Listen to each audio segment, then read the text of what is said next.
नमस्कार। मैं डॉक्टर राजकुमारी शर्मा आज आपके समक्ष जनसंचार और रचनात्मक लेखन की दूसरी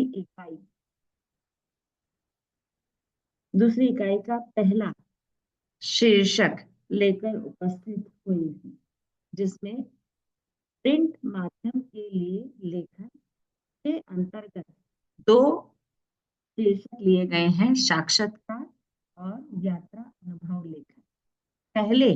वीडियो में मैं साक्षात्कार के बारे में आप लोगों को बताऊंगी और इसके बाद मैं दूसरी वीडियो में आपको यात्रा अनुभव से संबंधित महत्वपूर्ण जानकारी दूंगी। जैसा कि हम जानते हैं कि साक्षात्कार लेखन क्या है या साक्षात्कार लेखन क्या है, हम देखते हैं कि साक्षात्कार लेखन से तात्पर्य है कि व्यक्ति के बिल्कुल नजदीक या समीप या सामने बैठकर हम साक्षात्कार लेते और देते हुए दिखाई देते हैं। इसके आधार पर हम अपनी जो भी योग्यता है, शैक्षणिक योग्यता है और जो हमारी व्यावसायिक योग्यता है और या हमने किसी भी तरह का कोई भी अनुभव प्राप्त किया है नौकरी के संदर्भ में, या हमारे जो भी उद्देश्य हैं उससे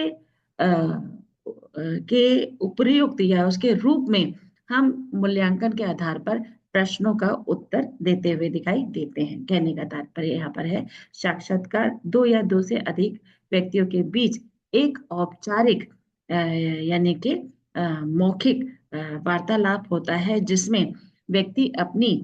शैक्षणिक संबंधित अनुभव संबंधित और जो भी उन्होंने किसी भी तरह का उद्देश्य से पूर्ण व्यावसायिक योग्यता प्राप्त की है,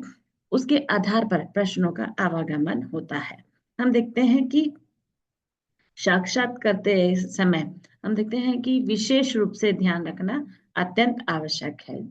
हम उसमें देखते हैं कि किस तरह से आवश्यक एक तरह से अंग है या साक्षात लेखन का जो एक प्रमुख अंग है कि हम जब भी जिस भी व्यक्ति के समीप बैठकर प्रश्नों का जो आवागमन करते हैं या पूछताछ करते हैं, निरीक्षण करते हैं या इंटरव्यू लेते हैं, उसके लिए एक निश्चित प्रारूप की एक तरह से आवश्यकता पढ़ते हुए दिखाई देती है, जिसमें साक्षात्कारकर्ता इंटरव्यू यानी कि प्रश्न पूछता है और उसमें व्यक्ति अपने द्वारा ज्ञान से संबंधित उन प्रश्नों का जवाब देते हुए दिखाई देता है और यह जवाब मूलतः मानकीकृत और व्यवस्थित प्रश्न की प्रक्रिया के आधार पर एक तरह से उसका मूल्यांकन होते हुए दिखाई देता है। हम देखते हैं साक्षात्कार करते समय हमें किन बातों का ध्यान रखना चाहिए। साक्षात्कार करते समय हमें अनेक प्रकार की प्रक्रिया से हम गुजरते हुए दिखाई देते हैं, जिसमें जो साक्षात्कार ले रहा है वह मूलतः निष्पक्ष व्यवहार करता हुआ दिखाई देता है, यानी कि वह जो भी वहां पर साक्षात्कार करता वहां पर उपस्थित है उससे वह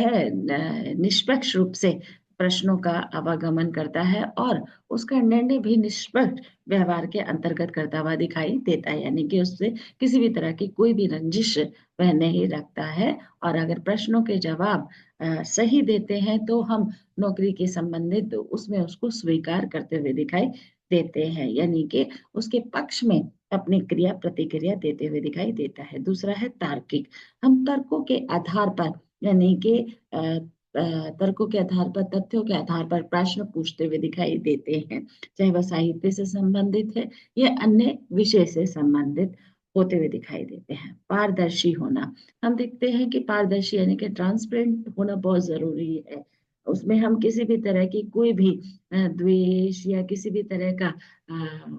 शुद्ध रूप वहां पर प्रकट करते हुए नहीं दिखाई देते हैं। बिल्कुल स्पष्ट बयानी वहां पर होते हुए दिखाई देती है। अगर प्रश्नों का जवाब किसी कैंडिडेट ने अच्छे से दिया है तो उसका नामांकन वहां पर किया जाता है और उसे वहां पर व्यवस्थित क्रम में रखा जाता है। साक्षात्कार कई प्रकार से हो सकता है। जैसे हम देखते हैं कि जब कोई व्यक्ति भाषण देता है जन समूह के समीप वह भाषण देता है तो वह किस प्रकार विषय पर केंद्रित होकर अपनी बात रखता है, किस तरह से प्रभावित शब्दों के द्वारा जन समूह को अपनी ओर आकर्षित करते हुए दिखाई देता है, या उसमें महत्वपूर्ण जानकारी या उद्देश्य को वह पूर्ण करते हुए दिखाई देता है। दूसरा है कार्यक्रम। हम देखते हैं कार्यक्रम के अंतर्गत भी, ये कार्यक्रम वैसे कई प्रकार के हो सकते हैं। जैसे हम देखते हैं उत्सव के आधार पर कार्यक्रम हो सकते हैं, व्यावसायिक रूप में कार्यक्रम हो सकते हैं। तो उस कार्यक्रम के आधार पर हम देखते हैं कि कई बार हम किस तरह के प्रश्नों का आवागमन वहां पर करते हुए दिखाई देते हैं, विषय से संबंधित करते हैं, या हम देखते हैं कि किसी तरह की कोई ज्वलंत समस्या है उस पर आधारित कोई कार्यक्रम है, तो हम विषय के आधार पर उसकी क्रमबद्धता का जो रूप है वह एक तरह से प्रस्तुत करते हुए दिखाई देते हैं। सेमिनार। सेमिनार से यह तात्पर्य है कि हम विषय से संबंधित विशेषज्ञों को वहां पर आमंत्रण दिया जाता है और उनके विशेषज्ञता के आधार पर उनसे व्यक्तिगत रूप से या हम जनसमूह के रूप में उनके विचार, उनके उद्देश्य, उनके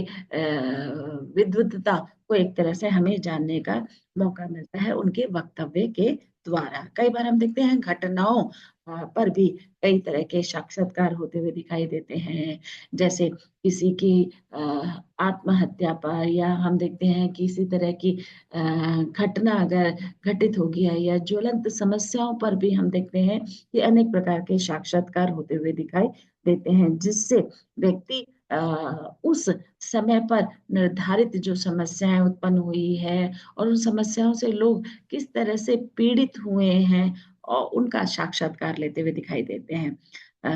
हम देखते हैं कि अधिकतर व्यक्तिगत रूप में भी साक्षात्कार होते हैं, जैसे कि हमने देखा है नौकरी के माध्यम से, यानी कि इंटरव्यू के माध्यम से, या हम देखते हैं नेता से संबंधित, या फिल्मकार से संबंधित, या निर्माता निर्देशक से संबंधित, या व्यक्ति विशेष से संबंधित हम देखते हैं, या हम देखते हैं कि किस तरह के हमारे यहाँ पर जो विद्वान हैं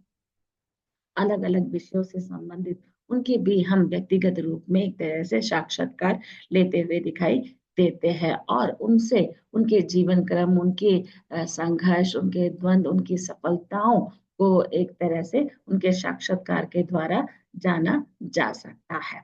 साक्षात्कार की विशेषताएं। हम देखते हैं साक्षात्कार की अनेक प्रकार की विशेषताएं हैं, जिसमें से हम देखते हैं कि पहली विशेषता है कि साक्षात्कार लेने से पहले हम देखते हैं कि जिस भी व्यक्ति से हम रूबरू हो रहे हैं उससे संबंधित हम उसके पूरे व्यक्तित्व का निरीक्षण या उसके वातावरण का निरीक्षण कर लेते हैं और उसकी हम श्रृंखलाबद्ध रूप से हम एक तरह से तैयारी कर लेते हैं कि हम जिस व्यक्ति विशेष से साक्षात्कार ले रहे हैं उससे संबंधित हम क्रमबद्ध रूप से प्रश्न तैयार कर लेते हैं और तैयार प्रश्नों के आधार पर ही हम व्यक्ति विशेष का साक्षात्कार लेते हुए दिखाई देते हैं। दूसरी विशेषता है इसमें कि जब हम साक्षात्कार लेते हैं तो उसमें हम स्थिरता किस प्रकार से बनाए रखते हैं। साक्षात्कार